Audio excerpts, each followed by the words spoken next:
بسم اللہ الرحمن الرحیم۔ آج کی ہماری گفتگو کا عنوان ہے ولی کی پہچان۔ سب سے پہلے یہ سمجھ لیں کہ ولی کسے کہتے ہیں۔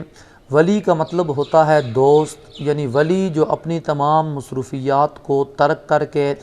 دنیا کو طلاق دے کر صرف اور صرف اللہ رب العزت کے ساتھ اپنے رابطے کو قائم و دائم رکھتا ہے، ہر وقت اسی کی عبادت کے اندر مشغول رہتا ہے اور اللہ کو راضی کرتا ہے۔ حتیٰ کہ پھر ولایت کے اندر اللہ کی طرف سے اسے یہ مقام دیا جاتا ہے کہ اللہ رب العزت اپنے ولی کے بارے کے اندر یہ ارشاد فرماتا ہے قرآن کریم کے اندر کہ الا ان اولیاء اللہ لا خوف علیہم ولا هم یحزنون، کہ خبردار تم میں سے کوئی بھی شخص یہ گمان نہ کرے، تم میں سے کوئی یہ خیال نہ کرے کہ اللہ کے ولیوں کے اوپر کوئی خوف ہوتا ہے۔ ایسا کچھ نہیں ہے، انہیں کوئی خوف نہیں ہوتا اور نہ ہی کبھی وہ غمگین ہوتے ہیں۔ ولایت کا مطلب یہ ہے کہ اللہ رب العزت کے ساتھ اپنے رابطے کو جوڑنا، اللہ رب العزت کا اس اعتبار سے ذکر کرنا کہ وہ یہاں فرش کے اوپر بیٹھ کر دعا کرے، کوئی التجا کرے تو اللہ رب العزت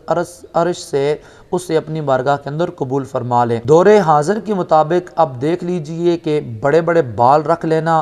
2 مہینے غسل نہ کرنا اور 5-6 انگوٹھیاں پہننا، شریعت کا پتہ نہ ہونا، نماز نہ پڑھنا، حتیٰ کہ وطر کے اندر جو پڑھے جانے والی دعائے قنوت ہے اس کا بھی نہ آنا، اور پھر اپنے آپ کو ولی کہنا، آستانے سجا لینا، 10-15 مرید اپنے پاس بٹھا لینا، شریعت کا کوئی علم نہیں، کوئی بات نہیں، تو اپنے آپ کو ولی کہنا یا پیر کہنا، اس سے ولایت نہیں ملتی۔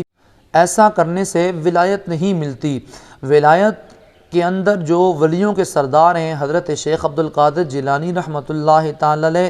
ان کی تعلیمات کو، ان کی زندگی کو پڑھ کے دیکھیے کہ ولایت کیسے ملی۔ فرماتے ہیں کہ 25 سال تک میں درختوں کے اندر پھرتا رہا، پھر میں نے علم دین حاصل کیا، پھر میں نے اپنے اساتذہ کا، اپنے جتنی بھی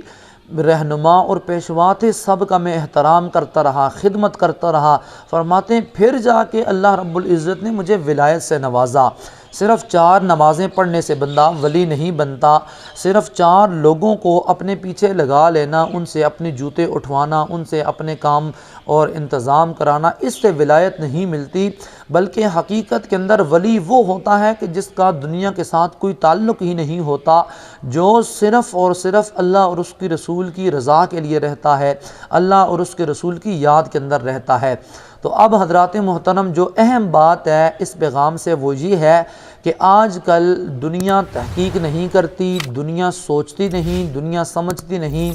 بس دیکھتے ہیں کہ جس آستانے کے اوپر رش زیادہ ہے، مریدین کا ہجوم زیادہ ہے، لوگ رقص کر رہے ہیں، قوالیاں چل رہی ہیں، عورتیں اور مرد اکٹھے چل رہے ہیں، ادھر جا کر مرید ہو کے آ جاتے ہیں اور پھر بعد میں بڑے فخر سے کہتے ہیں میں فلاں حضرت صاحب کا مرید ہوں، میرا فلاں مرشد ہے، میرا فلاں ہے، ان کی یہ شان ہے۔ اور اگر بندہ ان سے یہ پوچھے کہ اپنے مرشد کا کوئی کمال بتاؤ، دین اسلام کی کوئی خدمت، تو مرشد اس کام کے اندر بھی زیرو ہیں۔ اچھا مرشد نے کوئی کتاب لکھی، مرشد اس کام کے اندر بھی زیرو ہیں۔ اچھا مرشد نے کوئی مسئلہ سمجھایا ہو، امت کے اندر کوئی کام کیا ہو، کوئی ناموس رسالت کے لیے، کوئی قرآن کریم کی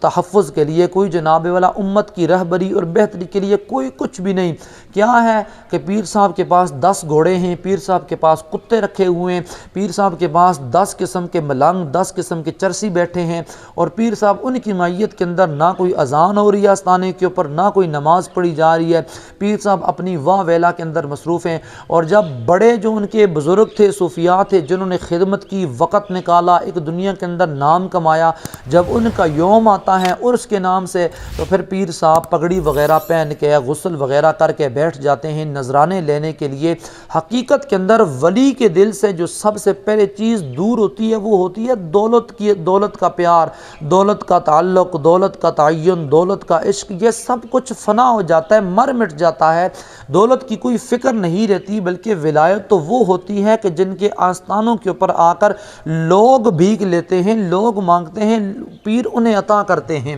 اور پھر پھر نذرانے لینا، پھر بیٹھ جانا، غرور و تکبر کرنا، عورتوں سے ہاتھ ملانا، یہ ولایت کوئی نہیں۔ ولیوں کے اندر اگر آپ نے کسی کو دیکھنا ہے، وہ سیرت غوث اعظم پڑھے، وہ سیرت حضرت حسن بصری پڑھے، حضرت خواجہ معین الدین چشتی اجمیری پڑھے، حضرت داتا علی حجویری پڑھے۔ اور اگر دور حاضر کے اندر کسی نے کوئی کمال کا ولی دیکھنا ہے کہ جس کو اللہ نے ولایت بھی دی ہے، جس کو اللہ نے مقام بھی دیا ہے اور عروج بھی دیا ہے اور اللہ نے کمال بھی دیا ہے، اور جس کا نام بھی بجتا ہے اور جس کا کام بھی بجتا ہے، میرے مراد میرے استاد گرامی حضرت امیر المجاہدین حافظ خادم حسین رضوی رحمۃ اللہ تعالی علیہ، آپ دیکھ لیجئے 24 گھنٹے آستانہ چمک رہا ہے، نام بھی چمکتا ہے، کام بھی چمکتا ہے۔ فقط بات کیا تھی کہ دنیا کو چھوڑ کر اللہ اور اس کی رسول کی رضا کے اندر رہے اور شریعت کی پاسداری کی، حد رسول اور حد اللہ کو پہچانا اور ان کے اوپر عمل شروع کر دیا۔ جو بھی آیا میرے رضوی کے